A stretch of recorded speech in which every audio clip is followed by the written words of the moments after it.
Hi there! Welcome back to Haunting Vales. Today we are going to talk about The Secret of the Silver Train, a Hercule Poirot mystery. Imagine a journey where every passenger hides a secret, where wealth and ambition travel side by side, and where one fatal crime turns a luxurious train ride into a stage of deception. Stay with us, because this story unravels with suspense, intrigue, and a twist only Hercule Poirot could uncover. Chapter 1.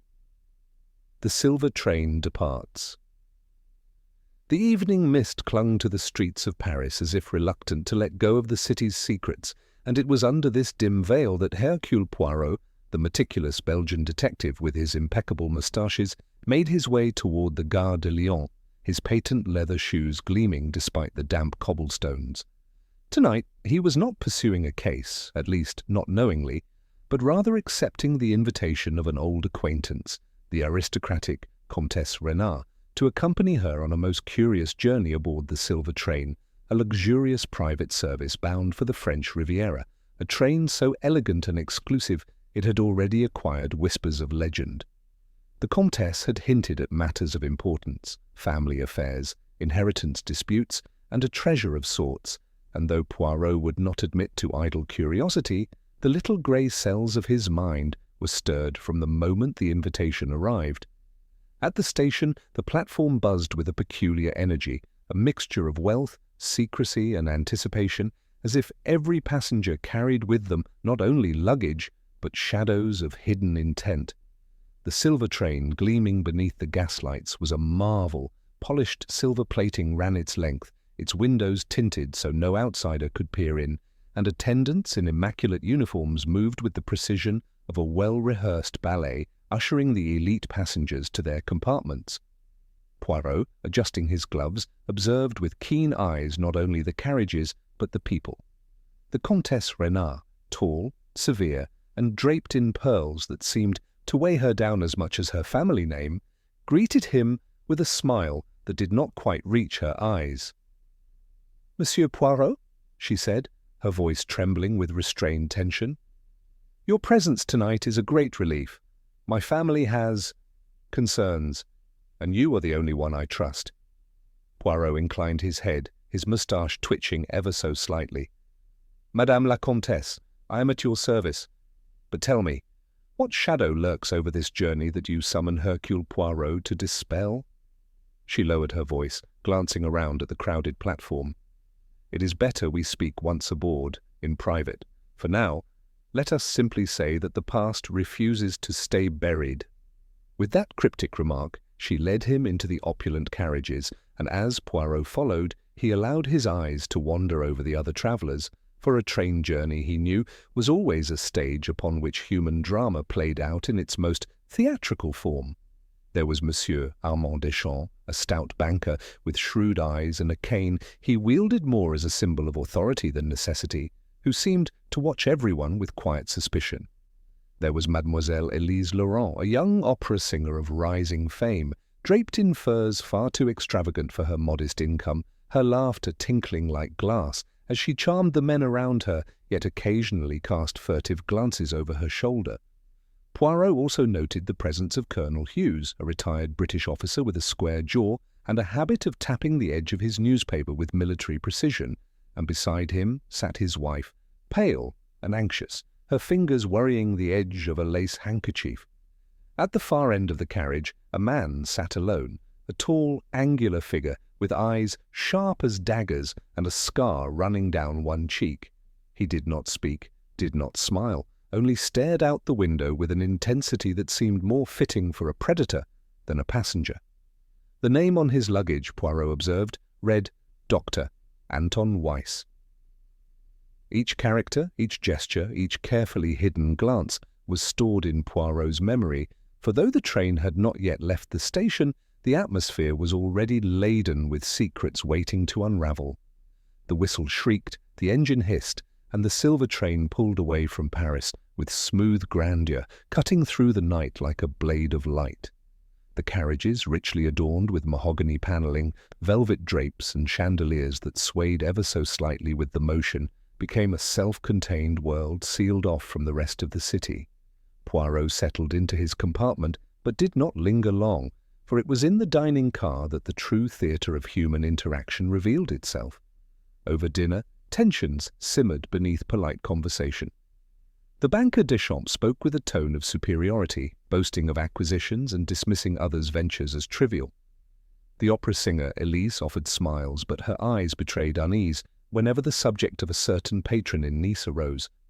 Colonel Hughes drank heavily, his wife trying in vain to temper his temper. And the silent Dr. Weiss remained aloof, his presence unsettling enough that his silence spoke louder than words. Poirot listened, interjecting only occasionally with polite remarks, all the while observing the undercurrents, the quickened breaths, the tightened grips of hands upon cutlery.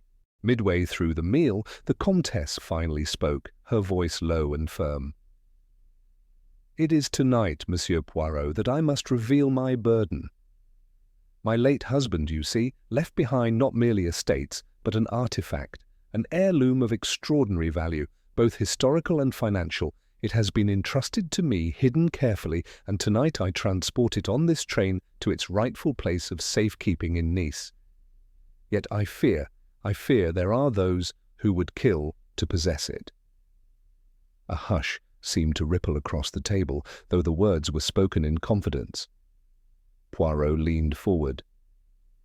"And may I inquire, madame, what form this heirloom takes?"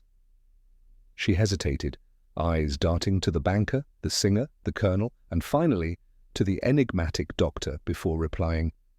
"A diamond, Monsieur Poirot, the Star of Versailles, said to be cursed, but more than that, it is priceless." The detective's eyes narrowed. He had heard of the gem, a legendary stone that had disappeared from records after the Revolution, whispered to bring death to those who sought to possess it. The idea that it now rested somewhere aboard this very train filled Poirot with both curiosity and dread, for the stage was perfectly set for tragedy. As the night deepened and the train thundered through the countryside, subtle incidents began to stir unease. A sudden flicker of the lights explained away as a fault in the wiring. A misplaced glove in the corridor belonging to no one willing to claim it. A hushed argument overheard between the colonel and his wife, broken off abruptly when footsteps approached. Poirot, ever vigilant, retired to his compartment, but did not sleep. Instead, he sat by the window, the rhythm of the train a steady counterpoint to the rhythm of his thoughts, piecing together fragments of observation into a tapestry not yet clear. Near midnight, a piercing scream shattered the night, echoing down the corridor. Doors flew open, passengers rushed out in alarm, and there, in the narrow passage, Mademoiselle Élise Laurent stood pale as death, pointing with a trembling hand at a door, her voice breaking as she cried, "There, in the Comtesse's compartment!" Poirot moved swiftly, pushing through the gathering crowd, his heart tightening with grim certainty. Inside, under the glow of the carriage lamp, the Comtesse Renard lay slumped across her bed, her pearls scattered like tears upon the floor, her lifeless eyes staring into eternity. Beside her, the ornate jewel case that had held the Star of Versailles was open, empty. The diamond was gone. A gasp rippled through the passengers, suspicion immediately latching onto one another like wildfire. Colonel Hughes declared it must have been the silent doctor. Deschamps accused Elise of staging her scream. Elise, in turn, wept and denied everything, while Madame Hughes clung to her husband's arm, whispering that they should never have boarded this cursed train. Poirot, however, stood calm in the eye of the storm. His gaze swept the compartment, noting the position of the body, the angle of the pearls, the untouched glass of wine, the faint scent of cigar smoke lingering in the air. With a deep breath, he straightened and raised his hand. "Mesdames et messieurs," he announced, his voice cutting through the panic with authority. "A terrible crime has been committed. The Comtesse Renard is dead, and the Star of Versailles has vanished. Until this matter is resolved, no one shall leave the silver train, for I, Hercule Poirot, will uncover the truth hidden within these carriages, and believe me, the truth is already beginning to reveal itself." Chapter 2. The investigation begins. The night air inside the silver train had grown heavy with fear, suspicion, and the claustrophobic awareness that the murderer was among them, sharing the same narrow corridors and velvet-draped compartments, their face perhaps familiar, their words polite, yet their hands already stained with blood. Poirot, standing at the centre of the Comtesse's compartment, allowed the murmur of accusations to swell and fade before he spoke again, his calm voice commanding attention not through force but through certainty, for it was the tone of a man who already perceived order amidst chaos. He instructed the attendants to seal the carriage doors, permitting no passenger to leave or enter, and then requested that the body of the Comtesse remain untouched until he had examined the scene with the precision of his little grey cells. Slowly, deliberately, he moved about the room, stooping to gather a fallen pearl, noting its placement a good distance from the others, observing the broken clasp of the necklace as though it had been wrenched in haste, and lifting the empty jewel case with gloved fingers to inspect its locks, unforced, he remarked, suggesting either a key or clever imitation. The glass of wine remained untouched, yet the faint trace of cigar smoke lingered like a ghost in the room, though the Comtesse herself was not known to smoke. Already Poirot's mind filed away this anomaly. Then he turned to the gathered passengers, his moustache twitching with faint disapproval at their eagerness to point fingers, and said, "It is human, naturellement, to suspect one's neighbour in a moment such as this, but let us not fall prey to haste. The murderer wishes for confusion, for fear, for suspicion cast wildly like bullets in the dark. We shall deny him this satisfaction. Order, mes amis. Order is what we must keep." His voice settled the group, somewhat, though not entirely, for their nerves were frayed, and each glance exchanged between them carried accusation. Poirot began by questioning the immediate witnesses. Mademoiselle Élise Laurent, still pale and trembling, recounted through choked breaths that she had passed the Comtesse's door when she noticed it slightly ajar, a sliver of light spilling into the corridor. Hearing a muffled thud inside, she pushed it open and found the Comtesse collapsed upon the bed, her pearls scattered, the jewel case empty. Poirot listened attentively, noting the inconsistency. If the Comtesse had collapsed with such force as to scatter her pearls, why had Élise heard only a faint thud, and not the sound of pearls clattering to the floor? He made no remark, but stored the observation.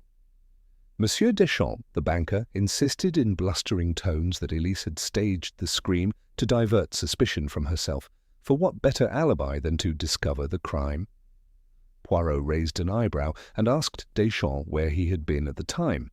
The man replied that he was in his compartment, reviewing documents, though no one had seen him, and when pressed further he grew red in the face, declaring that his reputation should not be questioned like that of a common criminal. Colonel Hughes then interjected, his voice clipped and loud, saying he had been in the smoking lounge with Dr. Weiss, who remained as silent as ever, staring at Poirot with cold eyes, giving only a curt nod to confirm the colonel's statement. Madame Hughes, her hands trembling upon her handkerchief, quietly admitted she had been in their compartment alone, for her husband had gone to smoke. Her alibi rested entirely on his word, and her nervousness made Poirot wonder whether her unease was guilt or simply the terror of being trapped in a carriage with a murderer. As Poirot questioned each, he began to weave an invisible map of movements across the train, a pattern of alibis and silences, of words spoken too readily and details left suspiciously vague. He ordered the attendants to check each compartment for missing luggage or signs of concealment, though he doubted the Star of Versailles would be so easily discovered. The search revealed little, a misplaced glove here, a handkerchief stained with rouge there, but nothing of the diamond. Poirot returned to the body, kneeling to observe once more the Comtesse's lifeless form. The pearls scattered in arcs suggested movement, not of a fall but of a struggle. The clasp of the necklace was broken not by accident, but by force.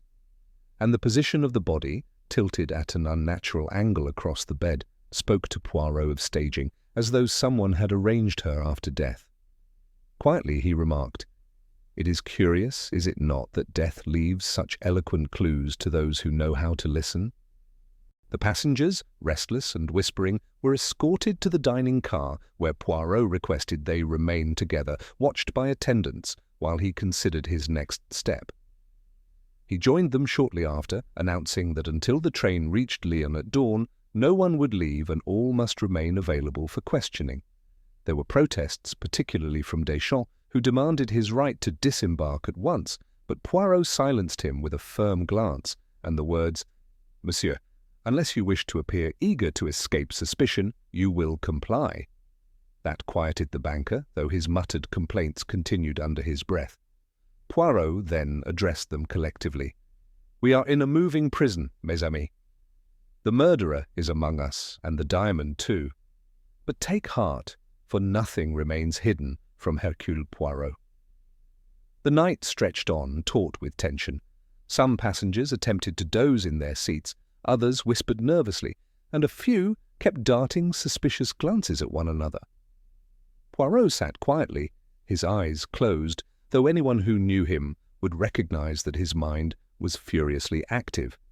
He reflected on each character: the Comtesse, who had carried the diamond in secret; Elise, who had discovered the crime, but whose testimony did not ring entirely true; Deschamps, whose bluster concealed nervousness; the Colonel, whose military precision suggested discipline, but perhaps also ruthlessness; Madame Hughes, fragile, yet possibly more observant than she appeared; and Dr. Weiss, whose silence was either the arrogance of a man above questioning or the cunning of one who preferred to reveal nothing. He considered also the faint trace of cigar smoke in the Comtesse's compartment, though neither she nor Elise smoked. Only the Colonel had been known to smoke that evening in the lounge. Was it coincidence, or a deliberate planting of evidence? Poirot's moustache quivered. At last, as the train sliced through the darkness toward Lyon, Poirot rose and requested that each passenger recount in detail their movements between dinner and the time of the Comtesse's death. One by one they spoke, and one by one Poirot listened, occasionally asking a pointed question that left them uneasy. He noted the inconsistencies. Elise claimed to have gone directly from the dining car to her compartment, yet an attendant recalled seeing her near the smoking lounge. Deschamps insisted he never left his compartment, yet cigar ash was found upon his cuff. The Colonel asserted he had remained with Dr. Weiss, but Weiss offered only a brief nod, no elaboration. Madame Hughes admitted she had seen shadows pass her door, but was too afraid to look out. Each statement added another thread to Poirot's tapestry, each lie or half-truth another knot that would eventually tighten around the guilty. Just before dawn, as the train slowed upon its approach to Lyon, Poirot examined once more the jewel case. He tapped its lock, noting how expertly it had been opened without force. "A key," he murmured, "or the skill of one practiced in imitation." His eyes flicked toward Deschamps, the banker accustomed to safe deposit boxes, then toward Dr. Weiss, whose medical instruments could include precise tools for delicate tasks. Yet he did not accuse, he merely observed, storing the thought. Turning to the weary passengers, he said softly, "The murderer believes himself clever, mais oui. But already he has made the smallest of mistakes, and to Hercule Poirot, a mistake, no matter how small, is as visible as the sun in the sky. By the end of this journey, I shall reveal him." And with that, the train slid into Lyon station, the platform mist curling like smoke, and though dawn broke upon the horizon, within the carriages of the silver train, the night of suspicion was far from over, for the investigation had only just begun. Chapter 3. The Secrets Unveiled. The morning light filtered faintly through the velvet curtains of the silver train, casting long streaks of pale gold upon the dining car, where the passengers, weary from a night of unease, gathered with faces drawn and eyes heavy, though the atmosphere was far from calm. Rather, it had hardened into something brittle, each word spoken clipped, each glance sharp, as if the veneer of civility had begun to crack under the pressure of suspicion, and at the centre of it all sat Hercule Poirot, immaculate as ever despite the sleepless night, his moustaches pristine, his gaze keen, his little grey cells alight with the certainty that every soul before him carried more than they cared to reveal. He began the morning by reminding them of their predicament. "We are contained, mes amis, like the pearls upon the necklace of the Comtesse, and just as that necklace was broken, so too the harmony of this train has been broken by murder. But take heart, for broken strands may be restrung, and each pearl tells me where it belongs." He then requested each passenger to speak, not only of the night's events, but of their purpose upon this journey, for in Poirot's mind, motive was the seed from which the tree of crime must always grow. Monsieur Deschamps, the banker, was first, his tone defensive, as he declared that he travelled to Nice for business negotiations regarding a merger of banks, though Poirot noticed the man's hand tighten possessively upon his briefcase, and when asked why he had argued so bitterly with the Comtesse at dinner the night before, Deschamps flushed and muttered that it was merely a disagreement over financial responsibility in a family trust in which he acted as adviser. Poirot raised a brow, for here was the first thread: money. Then came Mademoiselle Elise Laurent, the young opera singer, who explained with tears welling in her eyes that she had secured an engagement in Monte Carlo, and a patron there had offered her lodgings. She insisted her scream upon discovering the body was genuine, yet her glances downward and the tremor in her voice suggested she carried a secret, and Poirot, with gentle insistence, asked whether she had known the Comtesse before this journey, at which Elise froze, stammered, and finally confessed that the Comtesse had once been her benefactress, but their relationship had soured over debts Elise had failed to repay. Another thread: betrayal and resentment. Colonel Hughes declared brusquely that he was travelling for leisure to join acquaintances in Cannes, though his clenched jaw and clipped words betrayed irritation at being questioned. When Poirot asked about the cigar smoke, Hughes admitted freely that he had smoked, but in the lounge only, never in the Comtesse's compartment, and furthermore he had spent the evening with Dr. Weiss. Weiss, silent until now, finally spoke, his accent sharp, his words measured, declaring that indeed he had been with Hughes, discussing medical matters, and he added with cutting precision that Poirot should not waste time with distractions, for the crime was clearly the work of a thief among us. Poirot, unfazed, observed Weiss closely, his scar, his coolness, his strange detachment, and mused whether this man was too calm for innocence or too composed for guilt. Then softly, Madame Hughes was prompted to speak, and in her timid voice she admitted that she had witnessed something she had not shared in the chaos of the night. As she sat in her compartment shortly before the scream, she had heard the sound of hurried footsteps, light but quick, running past her door toward the rear of the train. She had not looked, for fear gripped her, but she was certain they were not her husband's heavy tread, nor the slow measured step of Deschamps, but something lighter, perhaps Elise's, perhaps another she could not name. Her revelation stirred immediate uproar, Elise crying out that she was being framed, Deschamps seizing upon the chance to condemn her, while Hughes demanded that his wife keep quiet rather than spread suspicion without certainty, his voice rising harshly until Poirot lifted a hand for silence. The detective now led them through a reconstruction of events, retracing the corridor, examining the Comtesse's door, which bore no signs of forced entry, suggesting that she had either admitted her killer or that the killer possessed a key. Poirot noted aloud that the Comtesse had hinted she feared betrayal from those closest, and thus it was not strangers she mistrusted, but those who knew her well. Returning to the jewel case, he explained to the passengers that its lock had been opened by someone with skill, not by brute force, and therefore this was not the work of an amateur thief, but of one practiced either in finance, where safe boxes and locks were common, or in delicate professions requiring precision. He allowed his eyes to drift meaningfully between Deschamps and Dr. Weiss, letting the silence weigh upon them. But Poirot was not finished. He then summoned the chief attendant and inquired whether any compartment showed unusual signs. The man hesitated, then admitted that in Elise Laurent's room, beneath her pillow, had been found a crumpled note in the Comtesse's handwriting, unsigned but recognizable, which read, "You shall not escape your debts forever. The star will secure justice."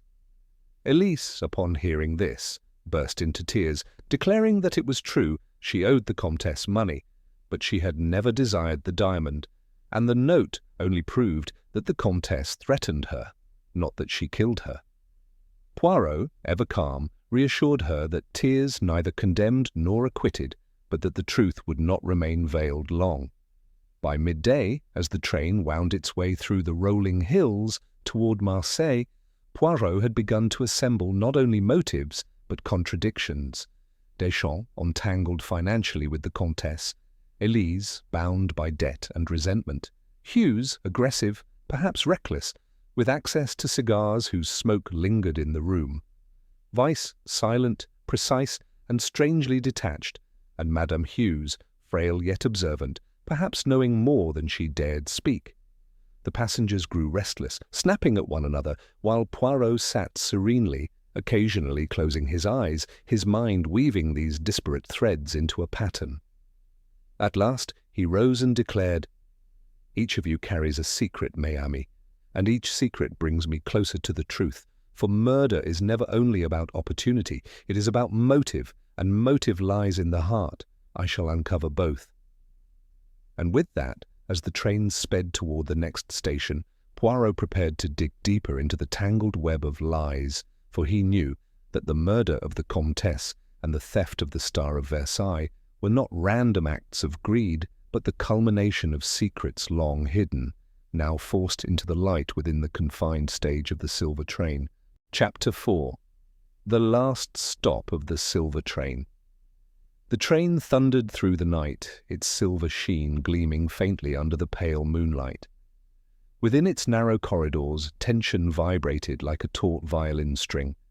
The passengers were restless, their whispers weaving speculation and fear, for everyone knew that Poirot had promised to reveal the truth before they reached the next station.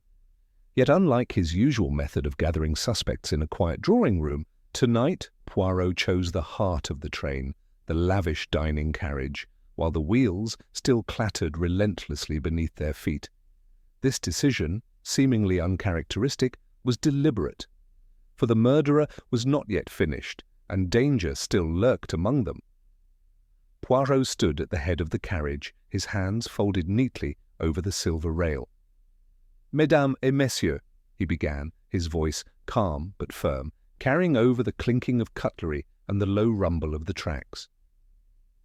"You have travelled upon this train believing you were passengers upon a journey of leisure, of elegance, but you were also, unknowingly, passengers upon a journey of deceit. Tonight, the truth cannot wait for polite drawing rooms. It must be spoken here, now, before another act of violence claims an innocent life." The passengers stiffened, eyes darted from one to another. Somewhere down the corridor, a door slammed, rattled by the speed of the train. Poirot adjusted his cufflinks, the light catching the silver embroidery of his waistcoat. "Let us begin," he said softly. Step by step, Poirot dismantled the alibis. He spoke of the smuggled jewels, hidden not in luggage, but in the very fixtures of the carriage. He described the timing of the light's mysterious flicker, and how it coincided with a deliberate pulling of the circuit breaker near the baggage car. He reminded them of the victim's last known words, cryptic to some, but to Poirot a clear indication of betrayal. Gasps spread as Poirot turned his gaze upon those who had seemed beyond suspicion, the wealthy widow in pearls, the conductor with his quiet demeanour, even the aristocrat who had made so much noise to deflect attention. Each flinched as the detective's words stripped away their facades. Yet Poirot did not settle on any of them. Instead, he walked slowly down the aisle, his patent leather shoes clicking against the floor in time with the train's pounding rhythm. He stopped beside the unlikeliest figure, the young secretary who had travelled quietly, always in the shadow of her employer, her face drained of colour. Poirot's voice lowered, deliberate. "Mademoiselle, it is you who orchestrated this intrigue. It was you who ensured that the silver train carried not merely passengers, but the fortune of your late employer. When he discovered your theft, you silenced him. And you believed, did you not, that amidst the confusion of a moving train, suspicion would scatter like smoke? The secretary's hands trembled. "That's absurd," she whispered. But Poirot pressed forward, revealing how her handwriting appeared on falsified baggage labels, how her seat change conveniently placed her near the victim moments before his death, how her fainting spell was a performance to distract the conductor while evidence was concealed. The atmosphere thickened until it felt the train itself held its breath. The secretary's mask cracked at last, her voice rising into a desperate, bitter cry. "You don't understand? Do you think wealth is shared with loyalty? Do you think a servant is rewarded for years of sacrifice? No, he hoarded his riches while I lived in scraps. I took what I deserved." Her words echoed, raw and furious, above the clatter of the wheels. A murmur spread across the carriage, passengers recoiling in both fear and pity. Poirot remained composed, his gaze steady as iron. "There is no justification, mademoiselle, for murder. Ambition may explain, but it does not excuse." At that very moment, the secretary lunged toward the window latch, perhaps to throw herself into the abyss of the night. But the swift hands of the conductor and a fellow passenger stopped her, pulling her back as the train roared on. The scene was as chilling as it was tragic, the elegance of the silver train stained by greed, betrayal, and desperation. Poirot exhaled softly, his little grey cells finally at rest. The passengers sat in stunned silence as the weight of the truth settled upon them. Some wept quietly. Others stared ahead, haunted by the realization of how easily trust can be shattered within the confines of a journey meant for leisure. As the train slowed into the final station, Poirot adjusted his moustache and offered a closing remark.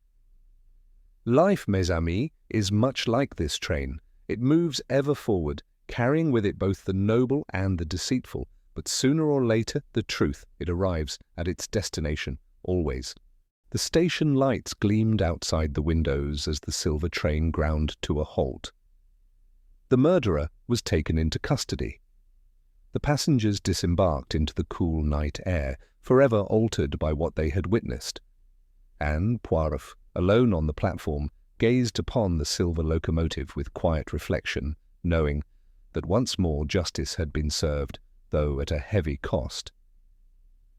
And so the secret of the silver train reaches its end, not with a quiet parlour-room revelation, but with justice unravelling against the relentless thunder of wheels in the night.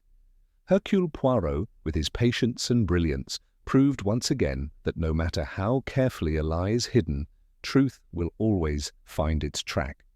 If you enjoyed this journey into mystery and deduction, stay with us on this channel. More tales of intrigue, suspense, and the brilliance of classic detective work await you.